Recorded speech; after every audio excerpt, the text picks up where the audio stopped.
100 yards. Here we go.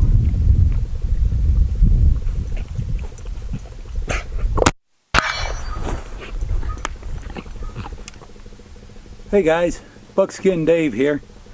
Well, you can see this weather is not doing my elk hunting any good, and Sarah had to go back to work for a couple of days, so we're taking a couple of days off of elk hunting, and we're going to get back to it either Wednesday or tomorrow or Thursday. Anyway, I've been wanting to do a discussion on the difference between the Sharps black powder cartridge rifle and the Remington rolling blocks, and just point out a few differences, and if you're in the market for doing something, getting into that type of thing, hopefully it'll help you just a little bit in making a decision. A couple of books that I think you ought to be interested in finding. For the rolling block, this is the rolling block as a military rifle. It's a really good book by George Lyman. The rolling block, because of a military contract, okay, really pulled Remington out of a hole back in the day. The war was over, the Civil War was over, you know, and it was a military contract for these rolling blocks. And they even sold the patent to some European countries that really helped in keeping Remington alive in that period of time. Anyway, that's a good book. It has a lot of great information on the differences of the rolling blocks. And then this book is just a book on the Remington rolling blocks, and it's also a really, really good book to give you information. And there's a lot of cool old pictures in some of these books too. I personally like those old pictures.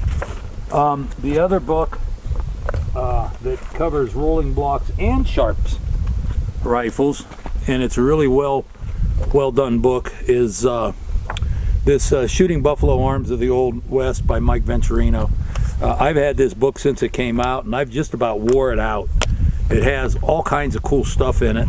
He started his venturing down the road with these types of rifles with a Sharps rifle. I'm kind of a rolling block fan, you know, but they're both great rifles. Anyway, we've got some rifles here. We're going to look at them, shoot them, and kind of go over some of the differences. Okay, I'm going to start with the Sharps.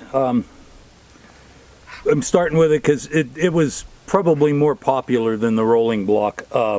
Even though actually I believe the rolling block, when they first started putting together the split block idea, Remington's idea was to get these out for homesteaders and sportsmen and stuff like that. And so it may have been available as a hunting gun for the public, for civilians, a little bit before this, but this was the more popular gun of the day. This is an 1874 version. This one is made by Pedersoli, and Pedersoli makes a great product. You can also get a hold of Shiloh Sharps Company or C Sharps and see if you can get them to build you a rifle. I know that they're backlogged a little, or at least they used to be. I don't know if they still are, but you can't go wrong with a Pedersoli either, because really all these rifles are is a barrel. I mean, the actions are so simplistic. This one's kind of a falling block. It could also be called a lever action because it does have an action that drops the block. But this one would be similar to an 1874 rifle that might have been used by a buffalo hunter. This one's also fitted with a veneer sight, so you can lob long-range pieces of lead too.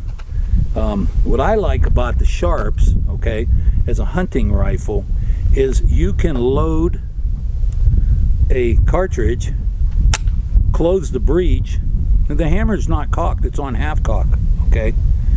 You still have to cock it to fire the gun. So what you have is a gun that you can load and have it on half cock and not have to drop the hammer to half cock, so that you could carry it, you know, safely. This one also has a set trigger, And when you use the set trigger, I mean, you can breathe wrong and set this gun off. I personally, I don't like it for most things other than target shooting. It's good. It also has a ladder type front sight, and it has a blade in the front. There's nothing wrong with these. These things are great. This particular rifle shoots very, very well, and a few years back I used to shoot this quite often, and at 500 yards I had a sheet of metal out there about, you know, 20 by 24, something like that, and at 500 yards is the furthest I ever shot this rifle. I'd hit it every time. I mean, it was very accurate.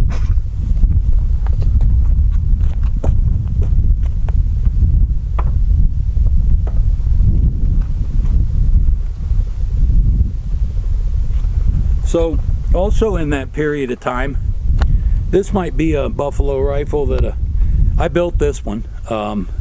This action is a number 5 action. The numbers, it was probably made in about 1901, 1902, somewhere in that era of time when they were making the actions, the number 5 actions. That would the steel was better, and you were able to use smokeless loads in these actions without danger of it going. And so this is a number 5 action. I barreled this one. All these rifles I have are barreled in 45-90, and that's because I have all the stuff to shoot 45-90. So it's also fitted with the veneer sight. I actually won a Quigley event at a cowboy match with this rifle, and I've shot several matches with it and done very, very well. I actually won a match with that Sharps rifle also. This one shoots really, really well. The idea of this action is you have to cock the hammer, and then you open this rolling. That's where the rolling block gets its name. These actions roll, and then you put your round in, and you're ready to go. The only thing I don't like is if you want to do that, to bring it down to half cock, you have to actually manually put it on half cock, which is not that big a deal, but you do have to do it.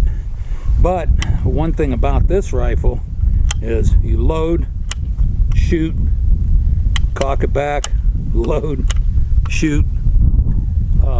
At the time, it was a good military option, and I think that's why a lot of military factions went to this single shot action. But as a Buffalo gun, and as a gun that's fun to shoot at cowboy matches, Remington rolling block, it was second in popularity in the Buffalo days.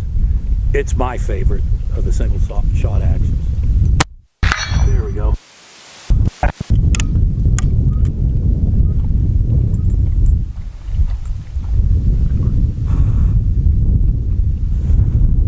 Let's go talk about this rifle.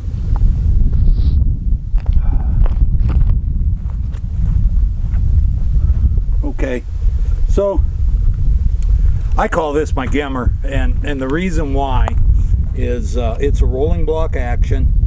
However, and this action's a number 5 action again. Your first rolling blocks were number 1s. If you get a hold of a number 1 action, which I do have a rifle built with that, it'd be a black powder action only. I think the one that I have was made in 1879-ish, and so it's made of old steel, the old style steel, and it's recommended for black powder. The number 5s were made with modern steel, and you could shoot smokeless powder through them and reduce loads and stuff, but they're designed for black powder. That's what I like to shoot through them. Anyway, back to this one. And I recently found some pictures. I have a coffee table book. It's called Hunting the American West, and there's a picture of a few fellas, and they call them rolling blocks in the caption of the film, the picture, and these were taken in 1873. And one of the rifles, you can plainly see, had this style of build to them.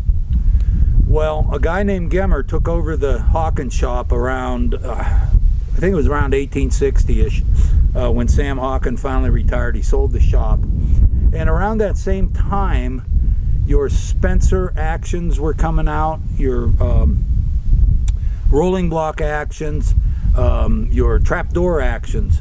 And what Gemmer did was he took those actions and made a Hawkins style rifle that looked like this with that action, and is a single shot rifle. And I built one. This one here I built, and when I built it I had nothing to go by, and I tried using some pre-carved stock stuff, and it just didn't look like a Gemmer when I was done with it. So I ended up having to carve the stock and build this rifle, and this is what it turned out to look like. And basically it looks like a Hawkins, but it's a single shot cartridge gun. What's nice about this one, if you're one of them guys that like to run a swab down your barrel every shot or every other shot, it comes with a cleaning rod. And this is another style. Like I say, I built this one. I don't know where you could buy one of these. I have seen a few samples of them in old pictures and old books, and I don't know, I just wanted to build one because I thought it'd be cool to build, and it was, and it's fun, and it's now my favorite rifle. So anyway, that's another option. If you want a black powder cartridge rifle, you can go with a Gemmer style. I call it a Gemmer style. I don't know what it's called. It's a single shot rolling block is all it is. The difference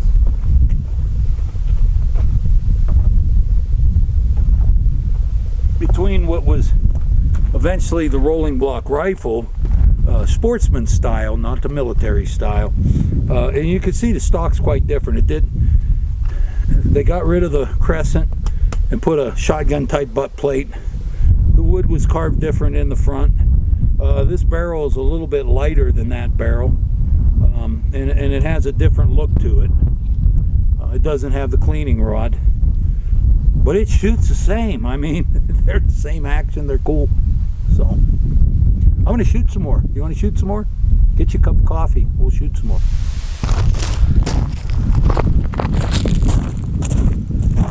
Okay, so every time I shoot this, I like to shoot a little bit offhand too.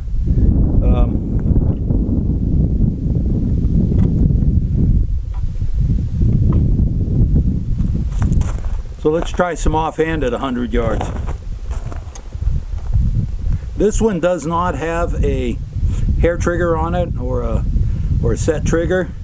Just has a regular trigger that has been worked enough that it's, you know, it's acceptable. It's not, some of these military ones, they had like 13, 14 pound trigger.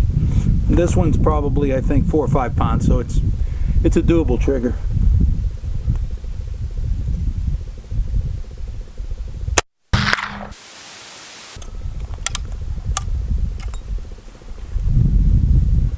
And it's really hard to hold a gun steady at 100 yards, especially with my eyes. Let's try another one.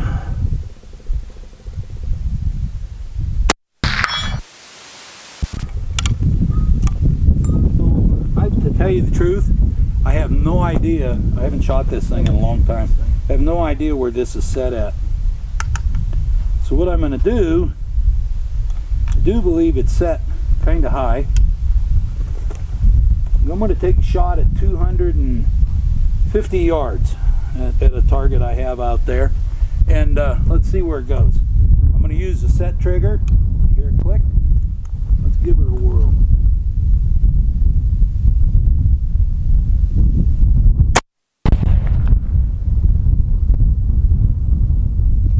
I'll be dang, it actually was pretty close. Again, with this action, you have to cock it to at least half cock or back all the way, and then out she comes. So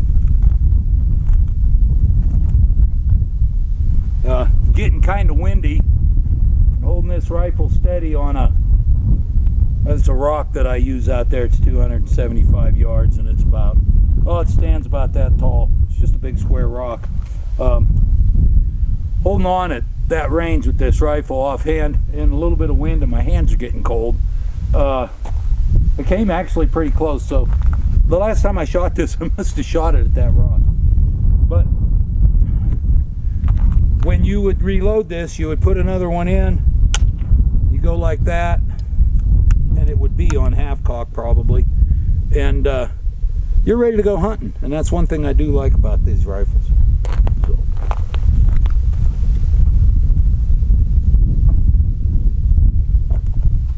Anyway, I think we'll conclude in the shop because the wind's starting to blow. It's cold enough that my hands are pretty crispy right now. Let's get our coffee and go in the shop. Okay. So after every time you shooting session, we have to clean. So again, we have our cleaning rod right here. First thing I'm gonna do is clean some powder residue off of that. So, anyway, I kind of hope that you know, gives you a little idea, a little bit of difference between the two actions. I prefer the rolling block action. I have a friend who has a Sharps rifle, and he built it into a Gemmer. In other words, he started with a Sharps rifle like I just showed you, and he made it look more like a Gemmer by putting a different stock on it and attaching the barrel differently. So there's I have seen the Spencer Gemmers. They're the old Spencer action. You might look into that. It's kind of what you want to use, or what style of rifle you want to build. Like I say, I'm kind of partial to these rolling blocks. And this barrel, there's many barrel companies. These ones are Green Mountain. Green Mountain has gotten really good with their barrels, and I like them. And so this is a Green Mountain barrel, and I have this wire brush that really cleans out the grooves. This one has a 16 twist in it. I prefer an 18 twist, but they didn't have one, and I wanted to get building on this, and it turns out the 16 twist is just fine with the bullets I have. Anyway, I'm Buckskin Dave. That's all I got for you this time. I hope that helped a little, and I hope you enjoyed watching. Thanks for stopping in. I'll see you next time. Bye. Teaspoon, come here. Get over here. Come on.